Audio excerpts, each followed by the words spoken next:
என் மனைவி நிழல் சக்தி இல்லடா நிஜ சக்தி அப்படின்னு கேப்டன் சொல்லுவார். நான் நன்மை செய்ய வேணாம்னு என் மனைவி தடுத்திருந்தா 91லேயே நான் செய்கிற உதவி எல்லாம் நின்று போயிருக்கும். என் மனைவி நான் செய்யும் உதவிக்கு உறுதுணையாக நின்னாங்க. கேப்டன் ஒரு வயசாக இருக்கும் போதே தாயை இழந்தவர். அதனால தாய் பாசம்னா என்னன்னே தெரியாதுன்னு சொல்லுவார். திருமணம் ஆன பிறகு தன் மனைவியை பற்றி கூறும்போது, ஒருவேளை எங்க அம்மாவே மனைவி ரூபத்துல வந்துருச்சோ, அதனாலதான் இந்த பாசம் கிடைக்குதோ என்று கேப்டன் நெகிழ்ச்சியுடன் கூறுவார்.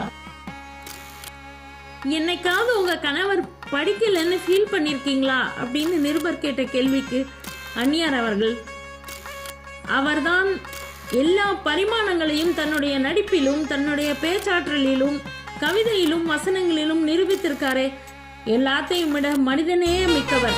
இவரை திருமணம் செய்ததற்கு நான் தான் 7 ஜென்மத்திற்கும் புண்ணியம் செய்திருக்க வேண்டும் என்று தெரிவித்தார்.